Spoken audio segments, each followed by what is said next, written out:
Hi guys, welcome to or welcome back to my YouTube channel. I'm Brianna, and for this week's video, I am going to keep track of how much I actually read during the week while mood reading. I just very much need a mood reading week this week. I feel so slumpy, and the only thing I can really do for myself to get out of these book slumps is to mood read instead. Why did I say read like that? Instead of trying to stick to a TBR. So I'm going to be keeping track of how many pages I read every single day, see how many total books I can finish this week starting from Monday to Sunday. And yeah, I'm gonna bring you guys along the way, have a little spoiler-free reading vlog. And the first book that I picked out for today's video is They Bloom at Night. I'm really wanting to read Fearless by Lauren Roberts, hopefully this week if my copy comes in the mail. I ordered it a week ago and it's still not here yet.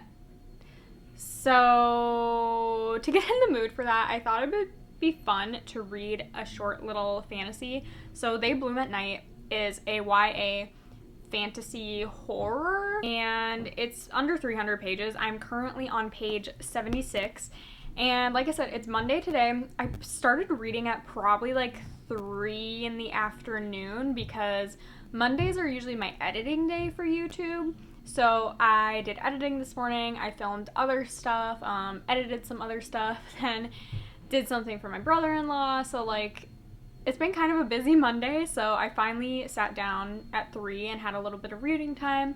It's now about 4 o'clock, I have to go somewhere really soon, and what I read for the next 15 minutes is probably all the reading that I'm gonna end up getting in for the rest of the day. And that's just how Mondays are for me usually. Usually they're not a super reading filled day, but we're gonna see how much more I can get through of this before I'm busy for the rest of the night. So far, not gonna lie, I'm a little bit confused about this book. I'm also really bored. I feel like in the 76 pages that I've read, not a lot has been happening. This book takes place in Louisiana after a hurricane, and now this small Louisiana town is just like overtaken by these blooms. Supposedly there's monsters in the water. I don't know, but I guess that's what we'll find out as I keep reading.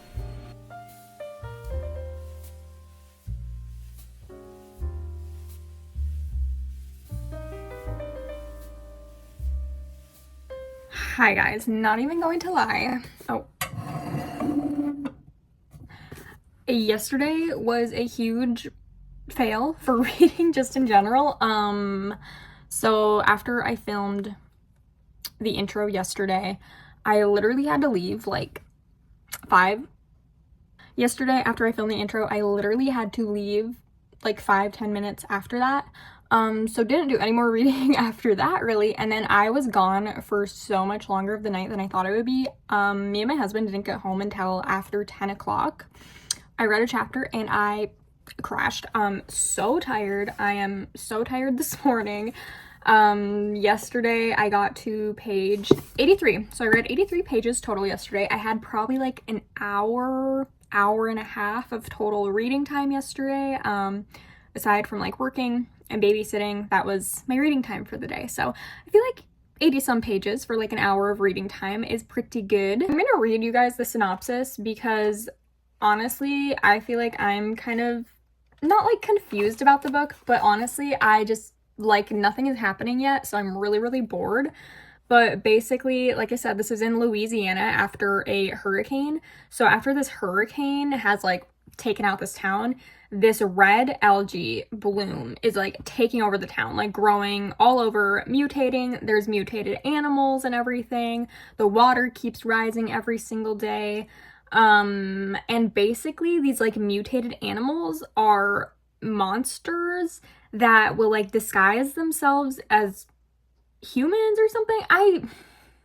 I don't know. I don't get that because the main character that we're following, her dad and brother have died, and her mom like believes that they're out there as these like monsters. I don't know what's going on. I just feel like the explanation was kind of confusing and honestly not really a great explanation at all. So that's where I'm at. Oh yeah, it says her mom, who believes their dead family has reincarnated as sea creatures.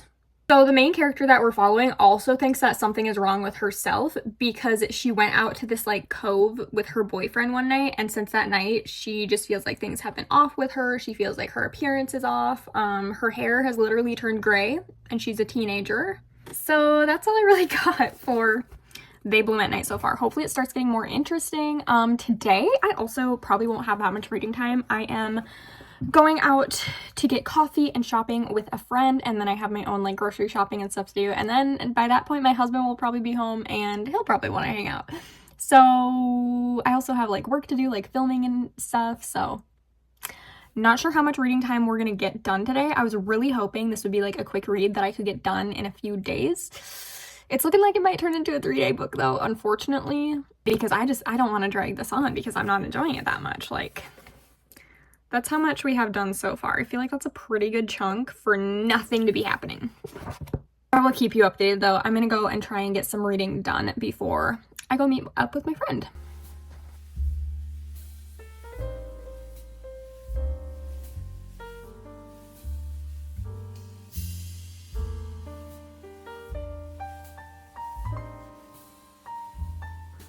Howdy. It is the next day. Yesterday, I really did not get much reading done at all because I left my house at like 11 and I didn't get back until 6 p.m. And then when I did get home, like I made supper, I did a puzzle with my husband and my mom for a little bit and didn't read until like 9 o'clock at night. And I probably read for like an hour total yesterday just because like it was a busy, hectic day. I had work to do before I left the house. So I ended up reading 65 pages of They Bloom at Night yesterday, and then this morning I just ended up finishing the book because I don't have anything going on today. Thank goodness. I feel like my life has been really hectic. Like, I feel like I've just had things going on every single day, and then these next few weeks are also gonna be hectic because in my family there are 4 birthdays coming up within the next 2 weeks, and then also Easter's coming as I'm filming this, so it's just crazy hectic times. I finished this and thank God it is over. This might be my least favorite book that I have ever read, which is saying a lot, and I don't want to dwell on it. I don't like negativity. I try to just be positive and spread positivity. Like, that is what I try and preach. I really don't like talking badly about books because I know reading is subjective. Obviously, we're all gonna have different feelings about the same book because every book is a different book to every reader. Like, everyone's gonna interpret it differently.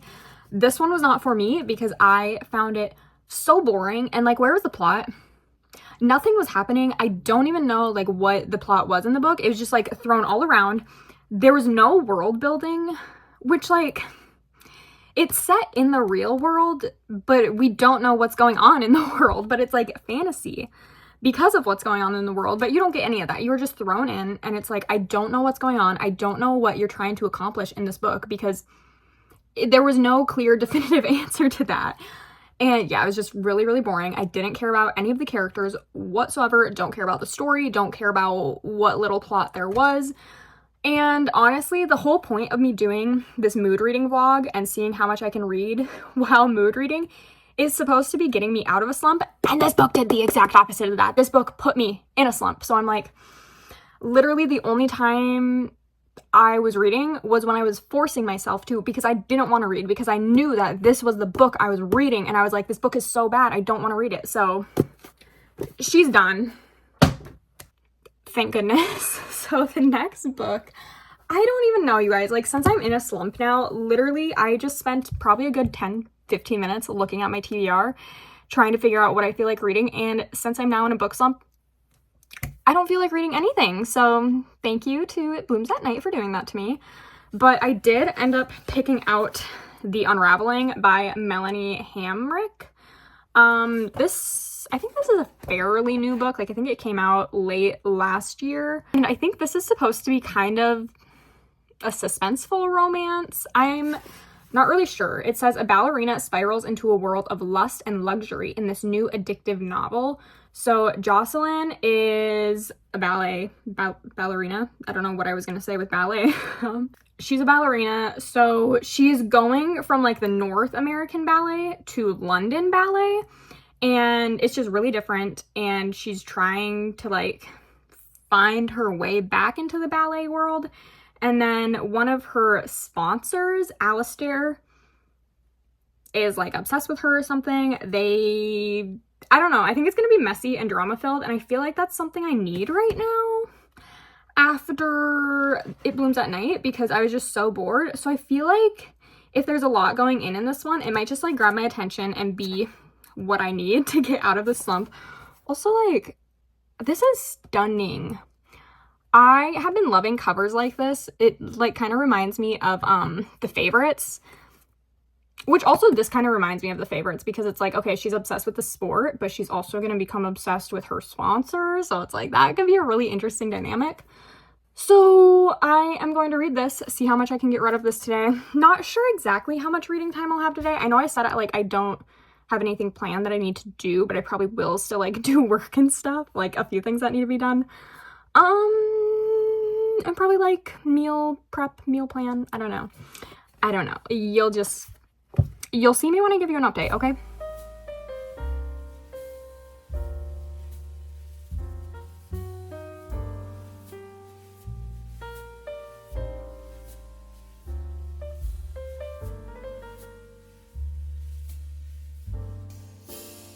Hello, it is the next day. So for Wednesday, I ended up reading 119 pages of They Bloom at Night, which I finished, and then I started The Unraveling, and I read 152 pages of it. So I'm almost halfway in this. I don't have a bookmark, so don't mind me just holding it like this.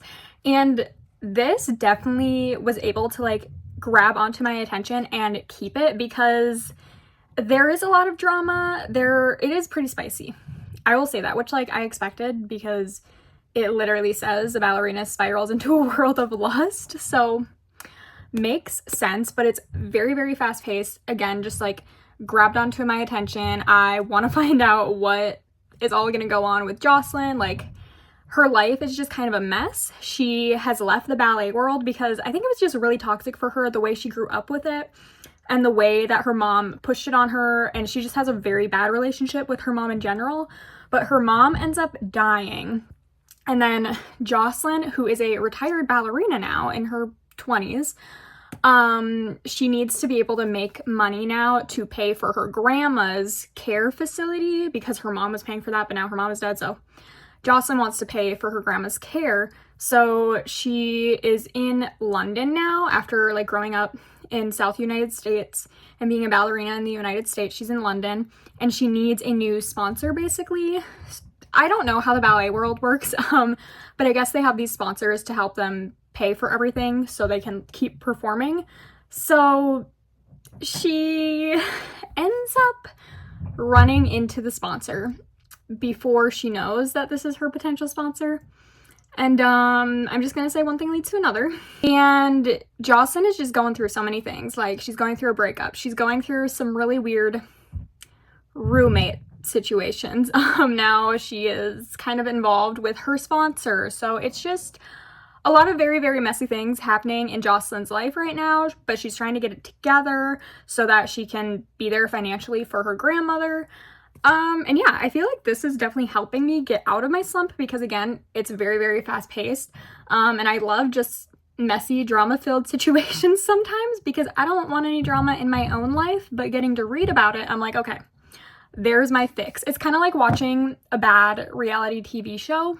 So we're gonna see how this continues to go. So far, I'm liking it. Like, it's not the best book I've ever read, don't get me wrong, but I feel like it's definitely doing what it needs to do to help me kind of get out of this slumpy mood. And it is kind of interesting. Like, I knew nothing about ballet before this book, and now I'm learning a little bit, so that's always fun. But honestly, like, that's all that's been happening. We're just following Jocelyn around as she's trying to figure things out. And I think things with her and her sponsor are going to get a lot more messy because he's married. And in the prologue, you are basically like in the future, and you're hearing, or you're in Jocelyn's eyes, like hearing these things as she's blacked out. And then you go back and it's like 4 months ago. So it's like setting up for what happens in the prologue. Very interesting. And I don't know, I feel like I would recommend this to like the right person and just tell them like you have to be in the right mood for it. So yeah, that's where I'm gonna leave this for now. I'm gonna read a bit more today. I'm gonna try and finish it today. The fact that I was able to get almost halfway through in just a little bit yesterday is pretty good because I did have other things to do yesterday. I definitely didn't read for as long as I could have. I definitely was doom scrolling for a bit yesterday because I was so bored with It Blooms at Night, and then it just put me in that slumpy mood. So I was like, I don't feel like reading anything. I just feel like laying in bed on my phone. So I definitely didn't get in as much reading as I could have because of that. But once I actually did start reading this, I couldn't really put it down. Like, I'd be like, oh, I need to go get the laundry. Okay, after this chapter. And then I'd do my laundry and I'd come right back and start reading some more because it was just a little bit addicting. So hopefully we'll finish this today. I do have a bit of work to do, quite a bit actually. I have like a lot of things to film, so we'll see if I get this finished today. Hopefully at least get close to finishing it today, because I do have some other books that I want to read and that I need to read for like upcoming book club and stuff and a buddy read. So I'm trying to get out of this slumpy mood before I do or read those books though, because I want to go into it with like a good mindset and not like a bored slumpy mindset. And I'm rambling on. I literally said I was gonna like get off and go read, so I mean it this time. I will be back with a reading update at some point, maybe tonight, maybe tomorrow morning. Anywho's, I read like 200 some pages yesterday. I think like 270, 260. I don't know. I'll do a total at the end of this video when I like actually total up the pages for all 7 days. Okay, I'm leaving. Bye.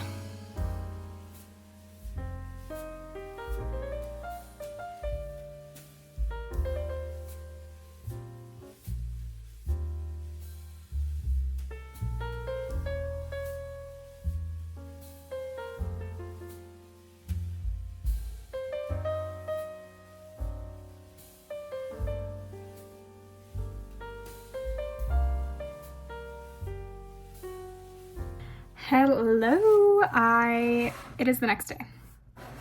If you can't tell from all my outfit changes and everything, it is Friday. Yesterday, Thursday, I ended up finishing The Unraveling, and I read a total of 182 pages in that. That's what I had left, and I have now started another book today. It is Sometimes I Lie by Alice Feeney. I'll get into that after I just give you a little bit of an update about this book.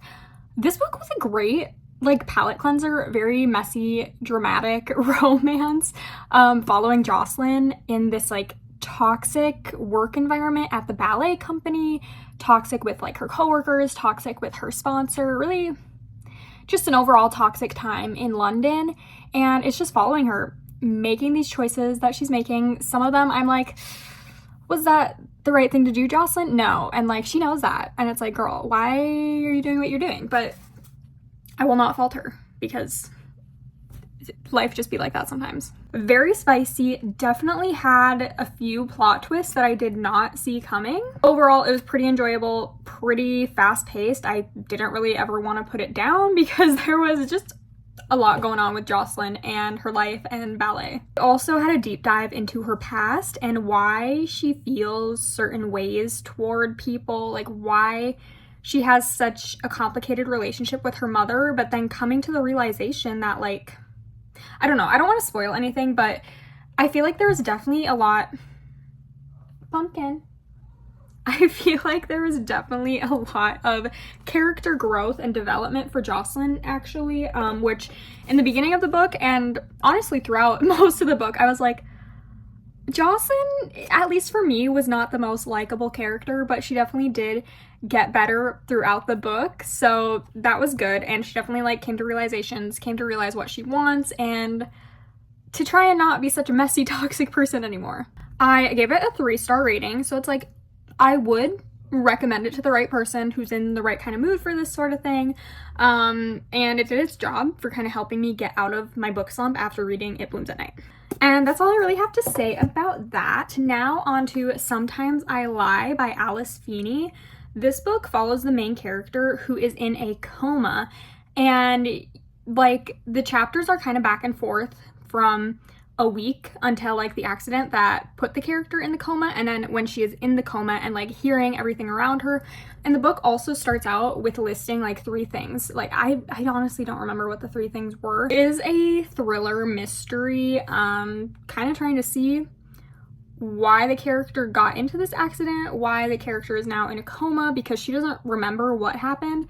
And then she's hearing her husband talk to doctors and police, and she's like, he's lying to them. I just know that he's lying. So it's very interesting. I definitely want to find out what actually happened, but then it's hard because it's like, okay, this is kind of an unreliable narrator because she's literally saying in the start of the book, like, sometimes I lie. Like, are you lying about all of this then? I just don't know.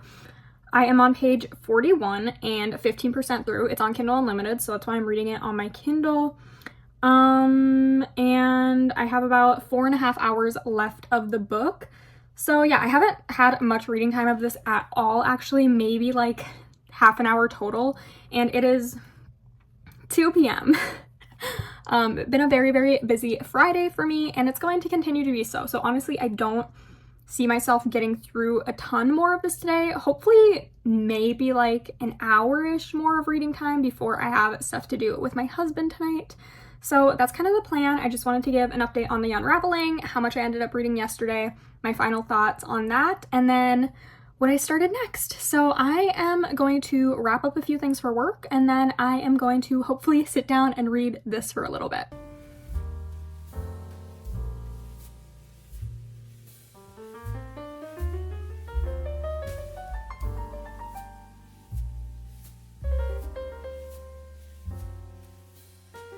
Hello, it is the next day. I am looking a little bit rough, but you know what? It is Saturday morning, so I'm allowing myself to just like look a little rough and have a chill day. Anyways, yesterday for Friday, I read a total of 104 pages. It was a pretty busy day for me until like 4-ish o'clock, but then at 5 o'clock I had to leave, and then I was gone the rest of the night. So yeah, very busy Friday for me, so definitely didn't get too much read in Sometimes I Lie. And also I remembered the 3 lies that she said in the beginning. The first one is that she's in a coma. The second one is that her husband doesn't love her anymore. And then the third one is that sometimes I lie. So those are her 3 things that she said in the beginning. So you're like, girl, what do you mean? Like, what do you mean? Sometimes you lie, so are you in a coma? Does your husband not love you anymore? Like, I am just questioning everything that I am reading at this point because I don't trust the narrator, main character of this book, because she straight out tells you on the first page that she lies. So I just don't really know what to make. I also have like no theories, which usually in mystery thriller books, I have some theories going around in my head. I feel like there's a few obvious things, but that's the thing, like, they're too obvious to actually be like the main plot twist, I think. If they are the main plot twist, I will be very disappointed because they're like so obvious and so easy, and I hate mystery thriller books where I am able to guess the plot twist ahead of time. Like, it just takes away the whole point of me reading a mystery thriller book, basically. But yeah, I feel like usually, at least in the Alice Feeney books I have read, I definitely have a lot of theories going on in my head, but this one I'm literally like, I have no idea. I feel like we're not being given enough information yet, and we're 37% of the way through. But yeah, I just feel like I'm not having enough information to really make a theory. And also, we're jumping so many times. Like, we're jumping to the week before the coma, we're jumping to when she's in the coma, we're jumping to 20 years ago, or actually no, like 30 years ago.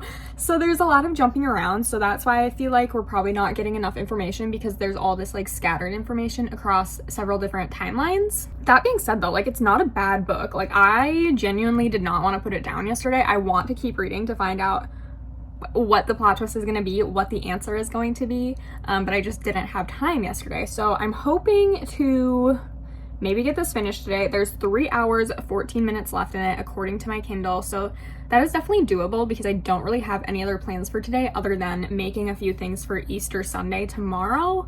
But yeah, that's literally it. So I'm hoping to get in some good reading time today for like the first time this week. Also, what is up with Alice Feeney and literally every book that I have read by her? All of the couples are like married, but they're in a terrible marriage where they just like do not love each other anymore. I'm like, what is going on? why are all of these characters in terrible marriages, Alice? Like, I don't mind reading a thriller where the couple is happy, you know? So yeah, that's my little update. What did I say? 104 pages yesterday, which isn't bad, but this is where you'll catch me the rest of the day. I'm probably gonna get dressed and then go make a coffee and then read. So I'll see you then.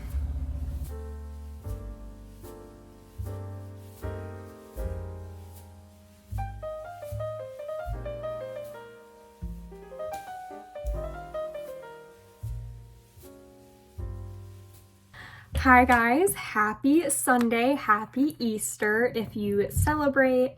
I ended up reading 155 pages yesterday for Saturday, which actually I ended up getting a lot less reading time than I thought I was going to, because I got carried away doing a puzzle for quite some time, and then we ran into town to like get some last minute stuff for not Easter but for one of my nephew's birthdays.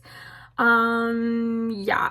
And then we did try and look for a tablecloth too, but literally could not find one that wasn't like the plasticky material.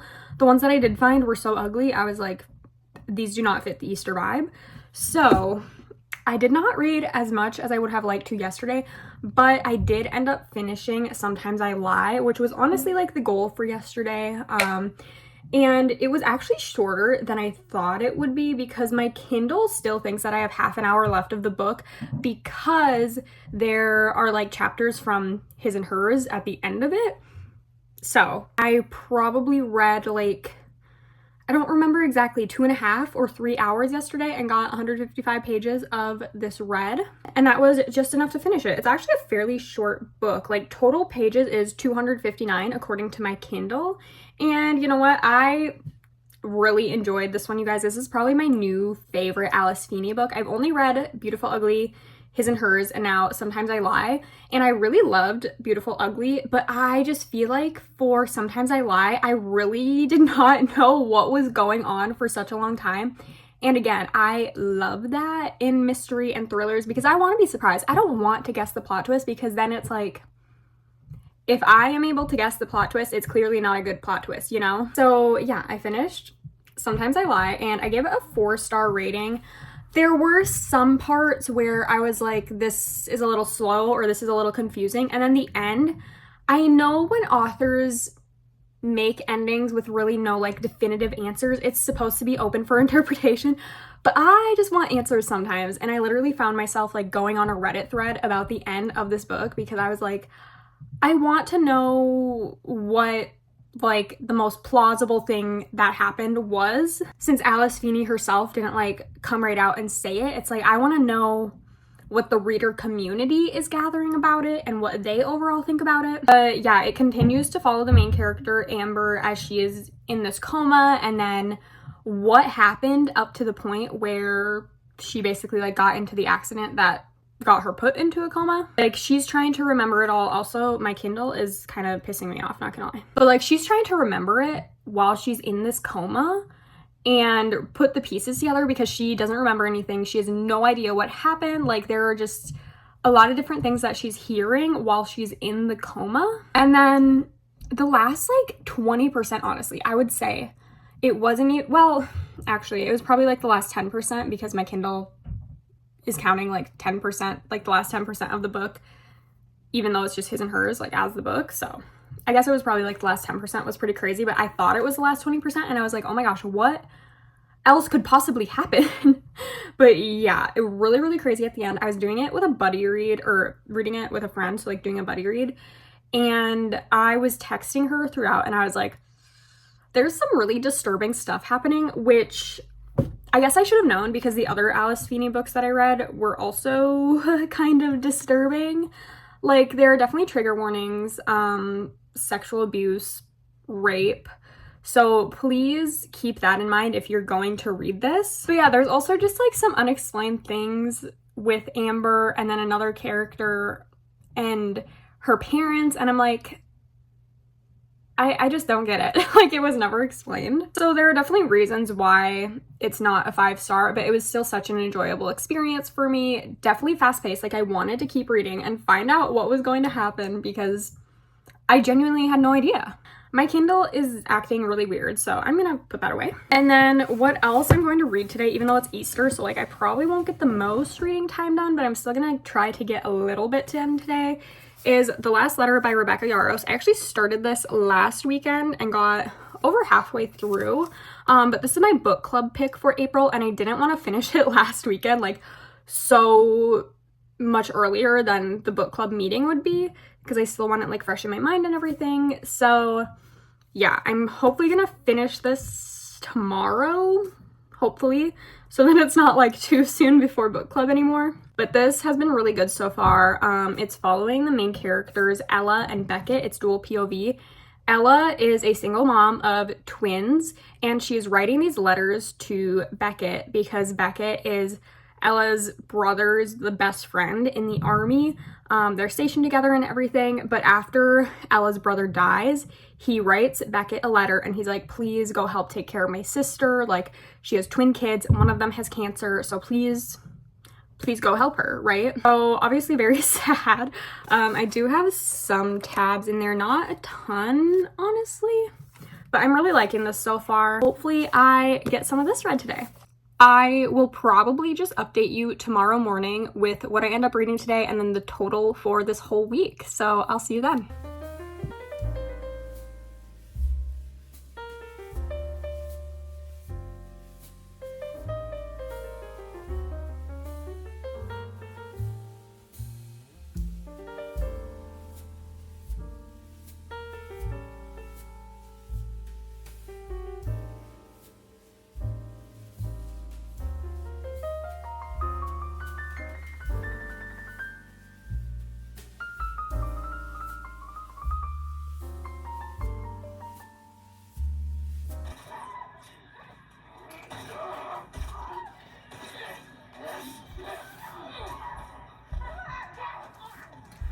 Alrighty, it is time for me to give you my last reading update from yesterday, since it has now been a whole week of basically documenting how many pages I read per day. And yeah, so yesterday was Easter Sunday, and I actually got a lot more read than I thought I was going to after like Easter dinner and everything when everyone went home. So I read The Last Letter, and I read a total of 114 pages in it, which again I think is pretty good. This is a pretty fast-paced book, but I still do have like a good little chunk left to finish. Hopefully get that finished today, but obviously you guys won't be seeing that because this video is ending. So let's do a quick recap of my whole week of reading last week. So I started on Monday with They Bloom at Night, and I read 83 pages because this book was starting to put me in a slump. And then on Tuesday, I was a bit busy on Tuesday, but I only read 65 pages of this, and I definitely could have read more after like all my errands and stuff. But again, because this book had put me in a slump, didn't get into it.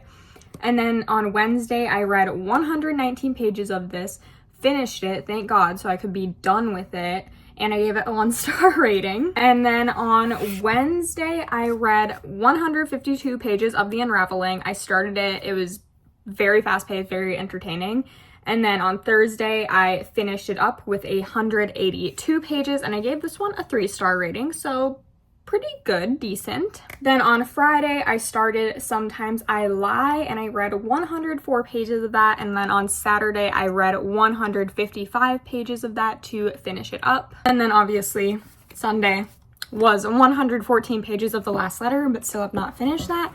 And that brings us to a grand total of 974 pages read for the week. Honestly, I feel like this has definitely been one of my slower weeks.